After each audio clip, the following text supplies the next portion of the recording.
Alright guys, welcome back to another video. Bit of a different one this time. We're doing a bit of a product review. That's something I've had for a while. So we've had the X-Camp rooftop tent. Unfortunately, X-Camp has gone under. But what we have discovered with buying a cheaper, not well-known company product is it's not as good as those bigger brand ones. So unfortunately, I've pulled the rooftop tent off. I've had a few days off work, unfortunately, due to the flooding here in Bundaberg. Our factory has gone under. So I've taken in the time to try and repair the tent a bit because you all know how expensive rooftop tents are.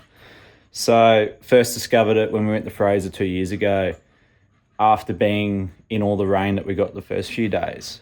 It was sort of like the inside lacquer or like latex was starting to delaminate. And one morning, the first morning we had sun, I looked up and it just looked like a starry night sky. I'll put a photo up right here. But, you know, that was the first thing showing that it wasn't living up to what it was. Contacted the company just before they went under. And obviously we didn't get anything back because they were going under. And then didn't leak any water then. But then when Greta and I did that big New South Wales trip, the end of it, we started to get that trickle of water coming in through the thing. Because then we started to notice that all the seals, like, you know where the stitching is on most of your rooftop tents, and they put like a sealant tape over it, it started to peel off as well, and that's where the water was leaking through. So not ideal, but what do you do? So I've gone out, I've got some new tape to put over those seams to try and repair it. And then I've gone out and got some new struts for the gas struts because they've failed as well, unfortunately. And then I was reading some online that help the delaminating in the inside and a bit of waterproofing, just this black vinyl to make it go black again. And tell you what, it's worked a treat. It's pitch black back in that rooftop tent now. And then I've gone and bought just your basic canvas waterproofing to just throw on the outside to help waterproof it up. But yeah, so she's been in the shed for the last few days. But yeah.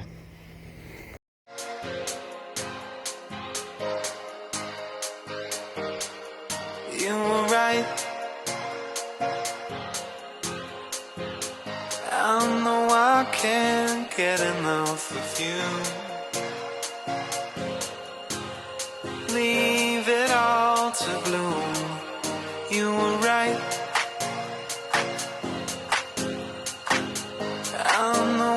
Can't get enough of you. No, the things that I would do under the water. I'm sinking further down, floating on nothing. I'm nothing. Alright, you've just seen what I've just done to the tent to hopefully get it a bit better. So she's back up on the car there. I'm going to throw it over to Flynn and he's going to give us a quick review on his tent because obviously he's got a bit more expensive one and a bit more well-known one than what I do. But yeah. Hey guys, so Ryan's asked me to do a bit of recap on the rooftop tent that I have. So I have a Drifter Stockton Barrington Pro. It's the most unreal rooftop that I have seen on the market. Why I went with this rooftop is because I have the 270 Drifter awning and I've loved that awning. I haven't had any dramas with it.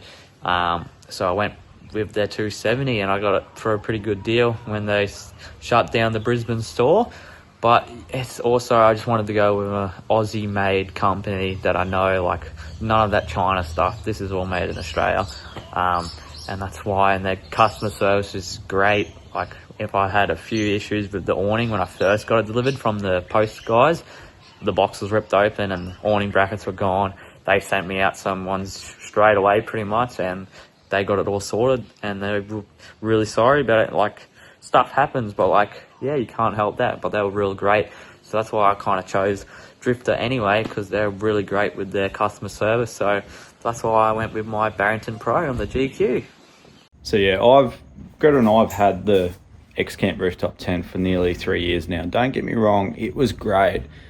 And being honest with you, it wasn't even on the cheap side. It was actually a bit up there. I can't remember the exact price we paid for it. But like, you know, it did us well. It did us the world of good. But my best advice out there, guys, there you go. There's a nav in the background, no rooftop. My best advice, guys, don't go out and spend cheap money on, especially something you're going to sleep in. Don't get me wrong, there are some really good cheap products out there, like our King's upright fridge. Best thing we could have ever bought. And then our King's 270 awning. Jesus, that thing's so good. We've had that for like 4 years now, and it's one of the best. But like, personally, yeah, something that you're sleeping in, I would spend that extra bit of money. Like, Flynn's got the drifter now, and he loves it. He has had no dramas, no nothing. He's had it over 12 months now, and all the product reviews there. And they've actually been really, really helpful with him with making certain everything's sweet. Like, you know, his solar panel rocked up twice, damaged, and they were straight onto it and stuff before we went on that big bass trip.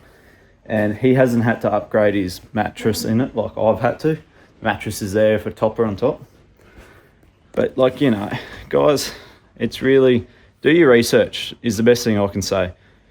We probably rushed into buying a rooftop tent because we were a bit over, you know, sleeping on the swag and stuff. But don't get me wrong, the swag's still nice. But like I said, just do your research and stuff. Like, we're only repairing this to get us through for a little while because, you know, how expensive rooftop tents are, and we're saving up to buy a really nice, expensive one. But yeah, any recommendations of rooftop tents to buy, let us know. And I hope this has helped a few of you guys out. And yeah, all right, don't forget to like and subscribe, and we'll see you on the next video.